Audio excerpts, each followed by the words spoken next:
So when to scale an ad set. So you hear Facebook now talking about a lot of the information, a lot of data that's coming through on the ad set level. So that's really where most of the action happens, not really at the campaign level, always on the ad set level. So one thing you got to remember is timing is everything on these.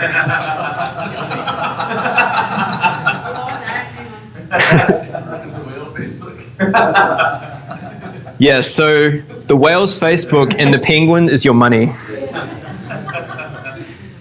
Okay, so the magic formula, so this is what Facebook say directly in their videos, something that we've also noticed works best. 25 conversions on one specific ad set within 7 days. That's really like what you should be aiming for. If you can't get that amount of conversions, you can still run profitable campaigns. You can still scale at that point if you notice that you're getting quite a few conversions coming through. But this is really what we should be aiming for, 25 conversions within 7 days. And that's what's going to give Facebook the optimum amount of data in order to actually start pushing that ad set up and up and up. It knows who's converting. Of course, you want to make sure that you've protected your pixel, like I just talked about, so it's conversions from the right types of people as well. And the more the better. So the more data you can give Facebook, the more they can sort of cross-reference all of these different elements of the people who are converting and go ahead and actually find more people who will like that and show your ads to the types of people who are actually going to convert. A couple of red flags is when you shouldn't actually scale your ad set even if you do hit that 25 within 7 days. So the first one is if your daily budget is already reaching at least half your market. So you can see an example here. We've got a very small reach on this ad set and our current budget is like, it's almost reaching like 2/3 of those people. So if you start trying to increase the budget on that, basically nothing's going to happen, your costs are going to go up, but you're probably still going to be reaching the same amount of people and it's just not really going to work that well. So that'd be the first red flag. Make sure you're not reaching at least half of your audience. You guys know where you can see that right in the Power Editor. When you put your bids on, it'll kind of have that bar slide up showing you how many people you can reach. Yeah, just make sure that doesn't go over half. The next one is if you've got really low relevancy scores on your ads. So this is kind of like, this is going to be a hard one because at the end of the day, leads is what really matters here. So if you're getting heaps of good leads through and they're good quality, maybe you don't need to worry too much about your relevancy score. But if your results are only kind of average, definitely don't try and start scaling an ad that has a low relevancy score because it means that people aren't really sort of feeling your ad, especially if you've got a high negative feedback on your ad as well. If you just keep pushing that up, you might just end up pissing off a lot of people and that's not really what we want. So I'd say anything below a 5, I would try and get that relevancy score up a little bit more before you start really sort of pushing that ad into the stratosphere. Expanding your targeting. So once you've got an offer that's working and converting for you, actually before I want to talk about that, I want to talk about the Facebook ads utopia. So this is like a fantasy of mine. It's kind of like we're living on Mars in arcologies, everything's good, there's zero crime, and when we want to do our Facebook ads, what we do is we just sort of give them our URL and the Facebook algorithm in its, godliness just goes and finds the exact right types of people for us, delivers us a heap of leads, and everybody is happy. So that's what I think we're heading towards. Maybe we'll get there, maybe we won't, but right now, unfortunately, it's not really there yet, and we do need to help it along a little bit. So with Facebook's machine learning, so they talk about how extremely complex the algorithm is. When they've got over 1 million data points on each person, you can imagine the complexity of the algorithm that they would have to design even to just take in all that data and spit out something that's actionable and usable.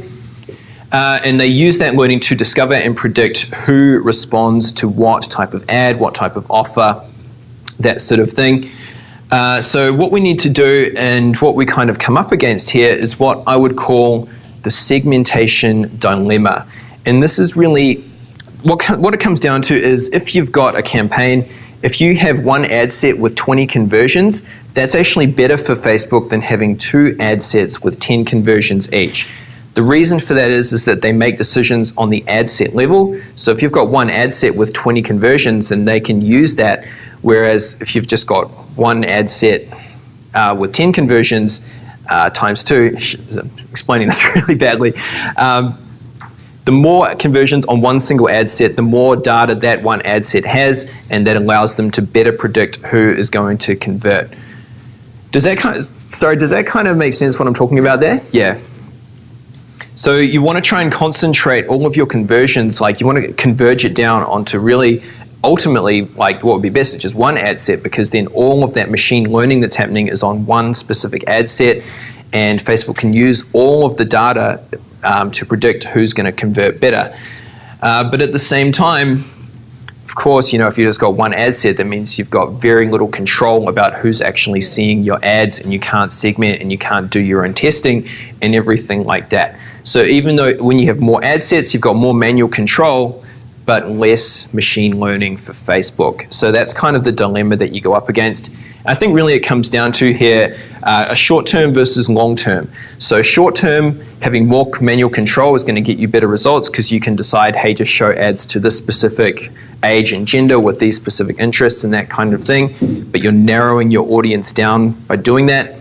But then more long-term success is if you can go broader and just let Facebook try and figure out on its own who's actually working and converting the best for your offer, so that it can go out to this massive group that you're giving it and find the right types of people. Yep, Rob. So Jimmy, how do you determine how long short-term is? Like if you're going to do more ad sets than one, how long should you test on your own manually before you bundle it all into one good ad set from all your tests and validation, so that Facebook can start learning?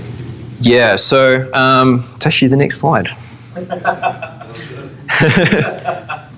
So here's what we do. So internally, I'm not saying this is the only way you can do it. This is what we do, and it tends to work pretty well. So what we'll do is we'll start with more segmented ad sets. So typically how we'll do it is we'll have tightly themed interests. So an example of that might be we'll have one ad set that's about online marketing gurus. So we'll have Ryan Deiss, Frank Kern. They'll all be bundled into one ad set. Then we might have publications. So we might have Fast Company and Success Magazine, Entrepreneur Magazine. They're all bundled into one ad set. That sort of thing. We'll split out between desktop and mobile. When we do our lookalike audiences, we'll typically have 4 lookalike audiences, 1%, 3%, 5%, and 10%. Does everyone know what I mean by this lookalike with the percentages? No one's confused by that? Good. We'll split by placement, and then we'll also split by age and gender. Sometimes, if it's necessary, if we're doing broad targeting, then we'll split by age and gender, but if it's more kind of an interest type thing, then we won't bother with age and gender splits. So what we'll do is that's how we'll start, and then once we start getting conversions coming through, then we'll either do relaxed targeting, which is something that Ben mentioned in the previous event. So we'll actually start removing some of the constraints off of an ad set that's getting conversions, or we'll actually just create brand new ad sets with much broader targeting. And because Facebook's got a little bit of learning on the conversion pixel that we're running, it's going to have a much easier job now to actually go out to the right types of people. The other thing that Facebook's implemented a couple of months ago is this little box here, expand interest when it may increase conversions at a lower cost per conversion. So in some cases we've found that this is really good and we're able to get a lot of conversions at a good price. Other times Facebook's algorithm just wasn't able to keep up with it, and it basically just increased costs without really delivering a lot of stuff. And you found that as well, didn't you, Michael McNish, with the expanded interests? Like you found that your campaigns improved when you turned it off? Yeah. So that's something, it's worked for us sometimes, other times it isn't. It's just something that I think you need to test for yourselves. The difference was that it started with the Yeah. It was already there by default. Yeah. Not recently maybe now. Does everybody, do people understand how this works? I'll quickly explain how it works. So what Facebook realized is that people were putting all these artificial constraints on their campaigns that were preventing basically Facebook from spending their money. So what they did is they implemented this, and basically now if there's a lot of conversions happening on a specific ad set, Facebook will look at the common elements of those people that are converting, and it'll kind of go, okay, who else outside of the targeting could actually convert here? So It's like creating their Exactly. It's like they create their own internal lookalike audience. So one of the examples that they use in the videos that they put out is if you're marketing yoga pants and you go after a specific interest in yoga. So Facebook's going to look at who's converting on that, and then it's going to look at other people who have common elements for the people who are buying yoga pants. Even if they don't specifically like yoga on Facebook, they meet all the other criteria that Facebook's noticed, and then it's going to go out and show the ad to those people as well. Oh yeah, and plus, along with expanding the targeting that we're doing, we will obviously expand existing ad sets as well. Quick question. That previous one, how many ad sets do you start with? Like you said, if you start with one, then you're going to get better conversion data. But the slide before shows that you started with quite a few. How many do you start with? 4, 5? Yeah, it really depends on the market. So when we're doing B2B, we'll typically have quite a few ad sets because there's so many different sort of themed groups that you can have for B2B targeting. So for example, like, internet marketing gurus is one, then publications is another, and then maybe we'll have business tools like Infusionsoft, like email marketing tools. Then we might have another one with like Xero and MYOB, all that kind of stuff. So yeah, it really depends. But with other markets where maybe there's only a couple of interests that are really relevant, then we'll have less ad sets then. Okay, just a couple more methods for expanding your targeting when you're scaling up your campaigns. So the first one is lookalikes. So you should be doing lookalikes already from your existing data. So if you've got a database or whatever, or people hitting your website, create a lookalike off that. But once things start working and you're getting a lot of action on your ad sets and you want to start scaling that up further, we'll introduce additional lookalike audiences into the mix. So the first one is a lookalike of the people who have just converted. It's kind of obvious. So the leads that have already come through, create a separate lookalike audience of those people. Facebook allows you to create lookalike audiences off your Facebook engagement now. So if you're scaling up ads, then you're probably getting a lot of likes, a lot of shares. If you're running videos, then you're probably getting a lot of video views as well. So you can create lookalikes of people who are actually engaging with your content on Facebook. Another one is micro conversions. So if people have to go through different steps to finally convert, then you can create lookalikes up and down the funnel. So if it's an e-commerce, you could start creating lookalikes of people who are adding to cart, or if someone opts into your lead magnet but they don't opt in for a strategy call, if that's the type of funnel you're running, create lookalikes of people who are just opting in, that sort of thing. And finally, landing page and website visitors. So I didn't actually think this would work, creating a lookalike of people who are just hitting your landing pages, just because I thought that the people were hitting just weren't targeted enough, I guess. I mean, they weren't converting, most of them. But once we actually started doing this, some of the ad sets actually turned into some of our best performers in our campaigns, which I was seriously surprised about.